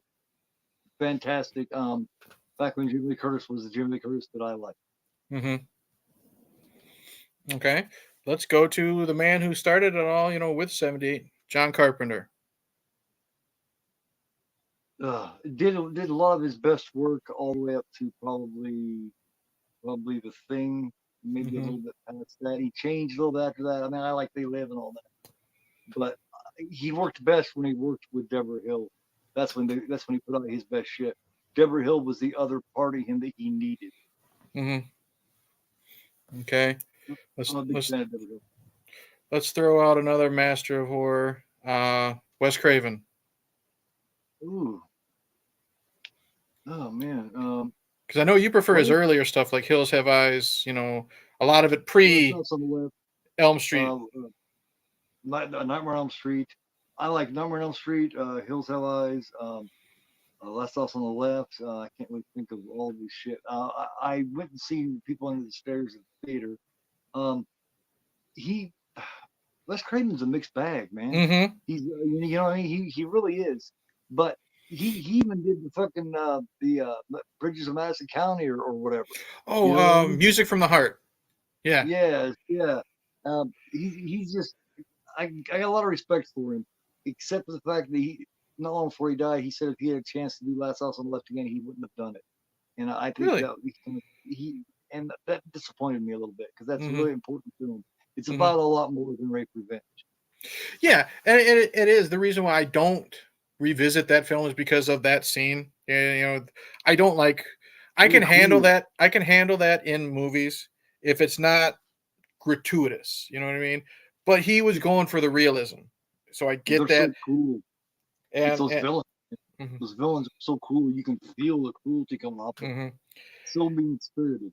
And I can respect what the film has done for like the horror genre. You know what I mean? What it did for him because of that. Then we got The Hills Have Eyes, and because of that, he kind of like Carpenter. It's peaks and valleys. You know what I mean? Carpenter isn't a let's go with the bandwagon stuff. I'm kind of going off on a tangent. You don't have to like a film just because John Carpenter directed. You know what I Yeah. mean? I'm I like sorry, but Carpenter. some of his movies are kind of fucking boring. Same with Wes Yeah. Craven. Yeah. Yeah, there's a lot of Deadly Friend. I can't fucking stand. I can appreciate the cheesiness, but I I don't love the like it. nostalgia for it. I love the head explosion from the basketball and shit Right, like that. right. But what I'm saying It's is, all right. he's made some stinkers too. But Yeah. but all My favorite right. Carpenter is from Assault on Precinct 13 to The Thing. Mm-hmm. Assault on Precinct 13, Halloween, The Fog, The Thing, Escape from New York. 5 fucking excellent What films. about Big Trouble in Little China? It's all right. Damn, that's my favorite one. But that's okay. Yeah, I know. That's okay. All right. Woo, let's talk about the man, Ric Flair. Oh man, I don't know about Flair. I respect a lot of what he did. Mm-hmm. He carried it through all different territories and everything. I think Mm-hmm. he's went kind of nutty here lately. I think he needs to hang it up and stop talking about another last match. That last match he had was kind of embarrassing to him. Kind of. It was embarrassing. It's Yeah. just over, man. You got to know when it's over. Mm-hmm. That's one thing that I respected about certain people. like The Rock. He didn't do it until his body was falling apart. He knew when to do something else. You know, he pissed me off a little bit lately, but what they're doing story-wise is kind of explaining why that was done, and I like what they're doing now. He's joining up with Roman Reigns, and he's going to heel with that. I think that'll work really well. Let's throw out. We talked about him earlier. Let's talk about Stone Cold Steve Austin and his I love place. Stone Cold Steve Austin, man. He's a good guy. I don't know how much I believe about him slapping Deborah around. I don't know how much I believe that. That's hearsay. That's one person's word against another's.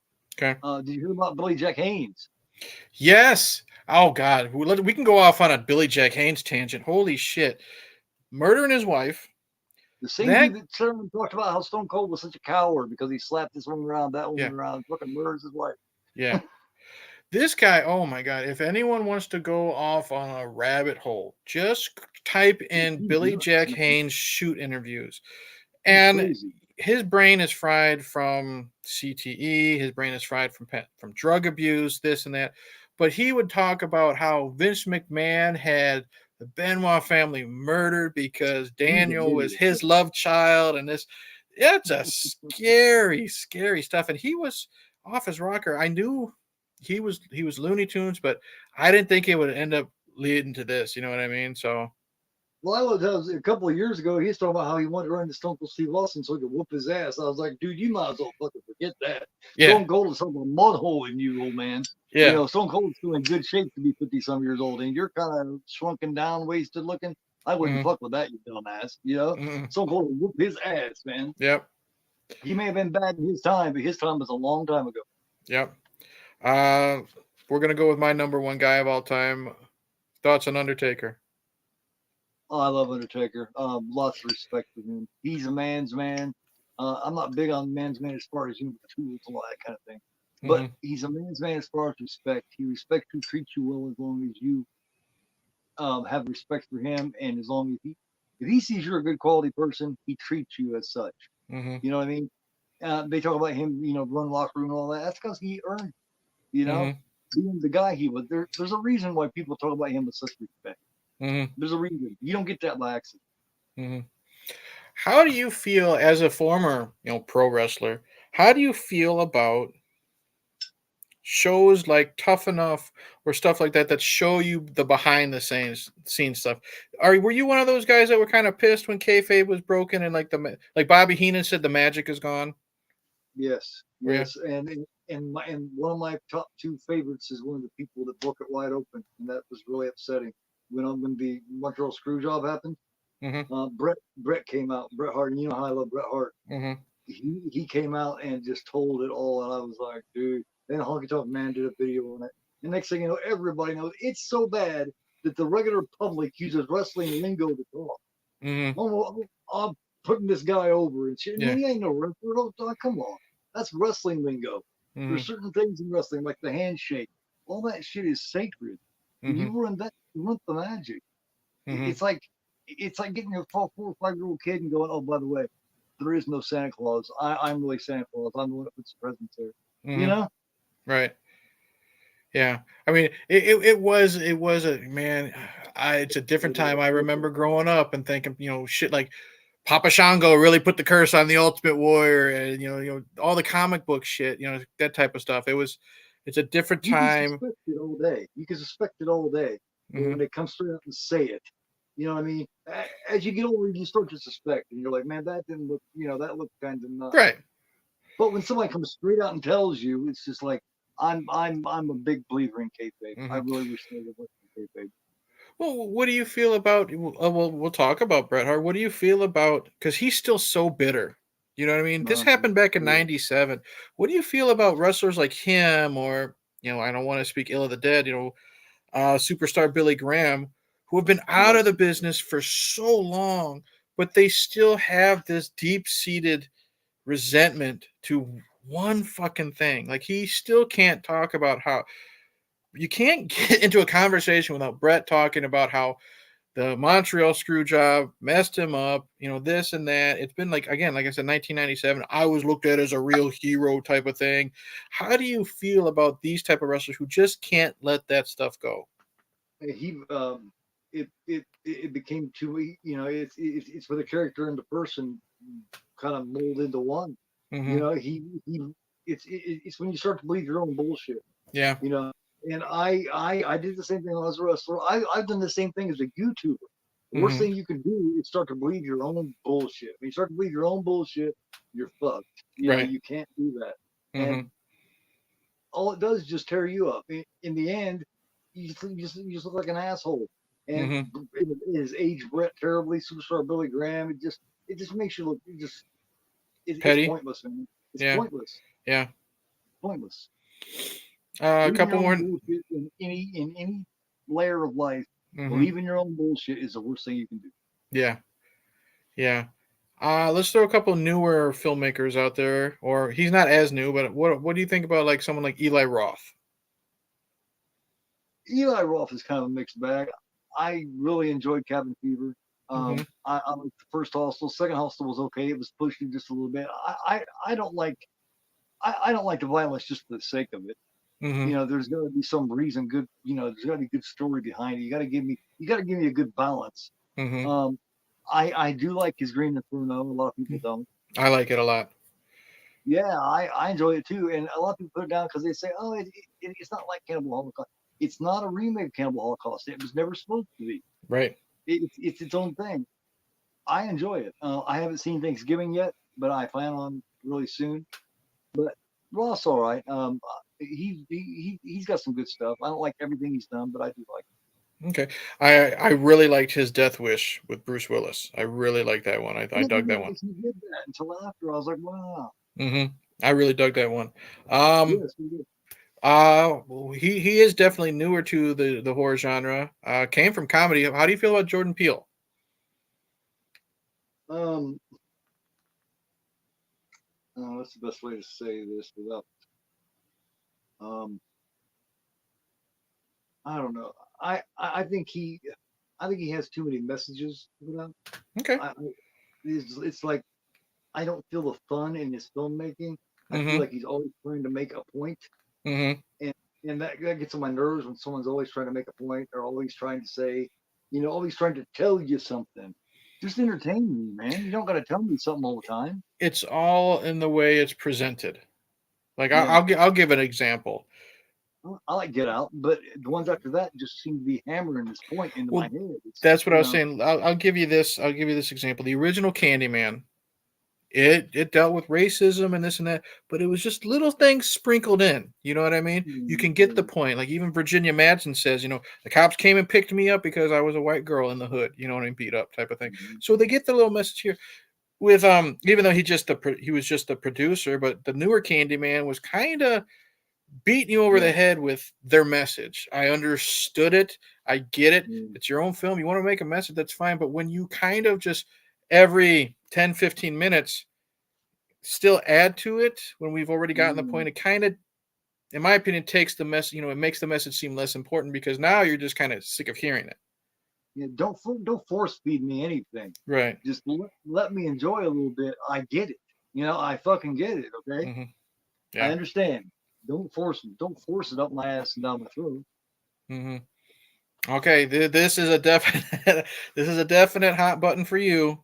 Remakes. I there was a point where some of them are okay. I like a lot of remakes. You know, you got the Evil Dead. Hmm. You got the Dawn of the Dead's all right. You got the Fly and the Thing are masterpieces as far as Hmm. remakes go.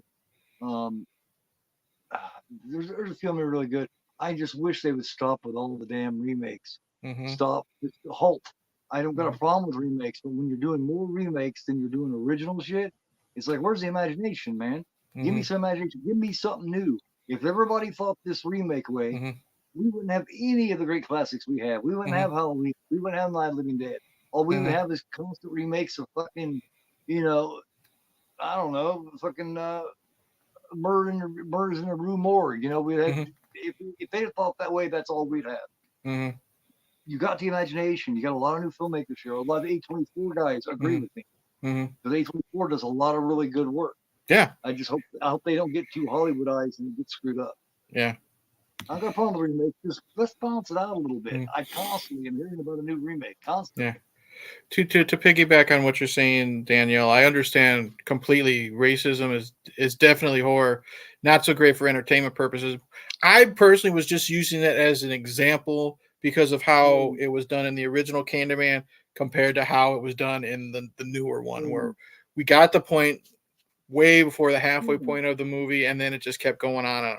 We got it, and it just, mm. to me, kind of just defeated the It, purpose when we already it got loses the point. And it it's not loses its just fun. that aspect. I was just using that because I brought up Jordan Peele. There's other things that when you're trying to send a message, whether it's racism, sexism, you know, He's a good filmmaker, man. He's a anything. good Yeah. filmmaker. He Hmm. could be doing so much more than that. He's got it. He has Hmm. it. It is so important. He has it. We get it. We understand. Now Hmm. show us. Now entertain us. Hmm. Yeah. Oh no, don't no worries, Danielle. That's fine. Um, we're gonna end this word association on a big note. He's been in the news. Say whatever you want. Vince McMahon. Uh, Total piece of fucking shit, man. I've been saying it for years. He's pretty appalling, man. I mean, a lot of people are arguing that this girl could have cut it off and all that, but he Hmm. fucking groomed her. He groomed Hmm. her into it, pulled her into it, offered her this and that, gave her this and that. Next thing you know, he was shitting on her fucking head. It's like, come on, man. There's a point where there's a point where your abuse of power is hurting everyone around you, and now Hmm. you got Laurinaitis taking the low road and say he made me do it too. Problem with it is a lot of people's gonna believe that shit. Yeah. Vince is going away, man. Yeah. And it, he's just not a good guy. Never has been. At one point, he might have been like when we were younger. He might have been a better dude, but if he become a billionaire, it's the worst thing that could happen to him.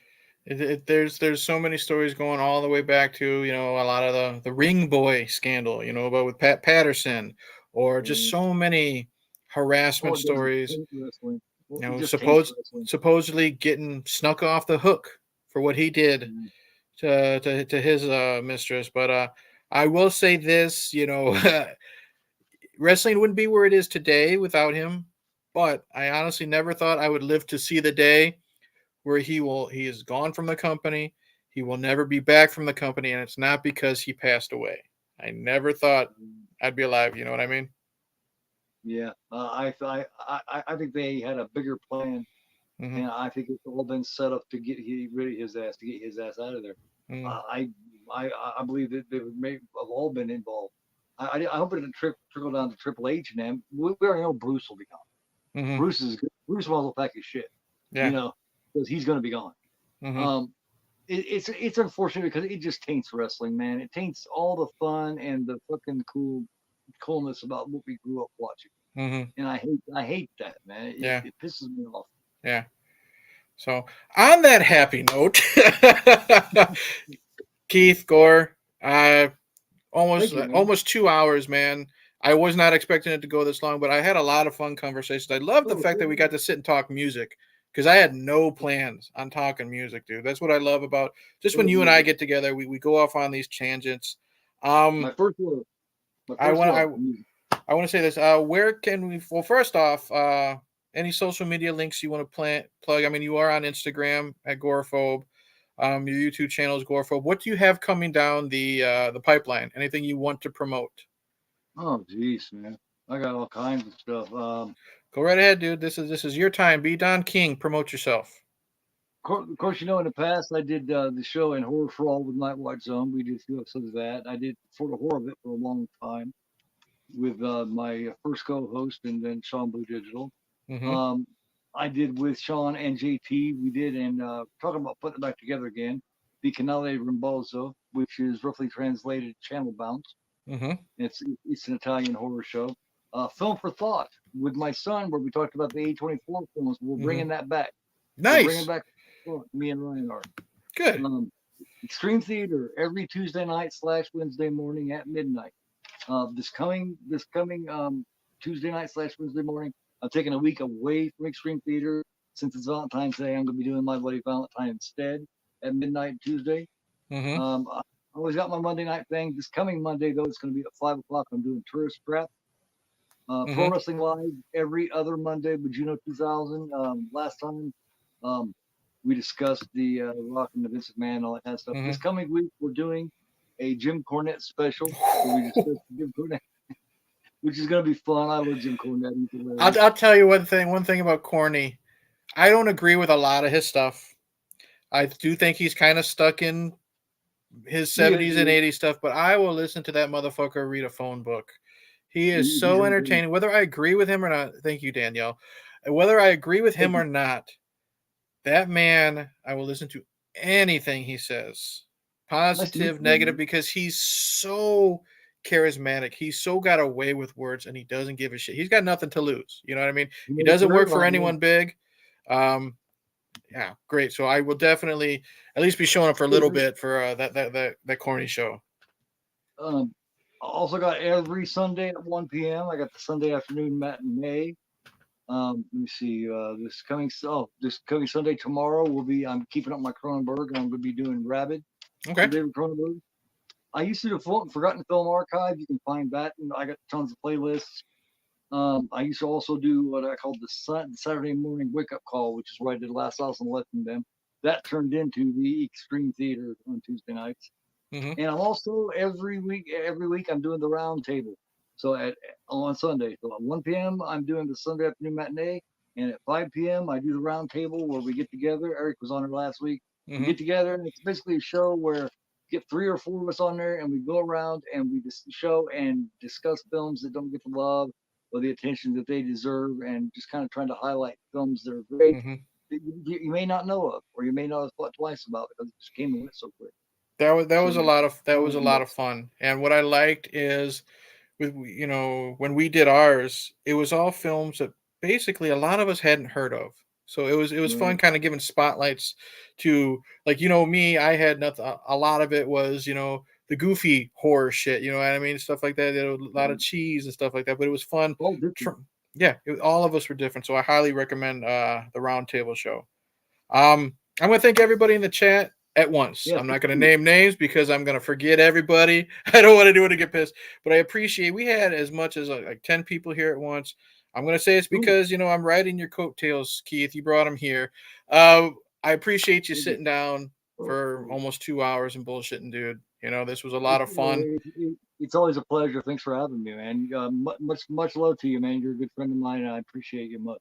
Same here. Back to you. I'm going to tell everybody, go check out GoreAphobe's channel. If you're new, if you only know him through tonight, I'm sure he sold you on a lot of things. Check out his content. Even if you're not into that extreme theater stuff, it's interesting. He's got good opinions, and I really love the watch alongs because you'll talk about anything, even if it's not about the film. And he's very friendly, very welcoming, but he'll tell you how it is, and that's what I respect about you. So for myself, for GoreAphobe, I'm going to tell everybody thank you, and we'll see you in the next one. And this is the awkward part of the stream where we sit here for 10 seconds waiting for the shit to end. Cheers, everybody. Much love, everybody.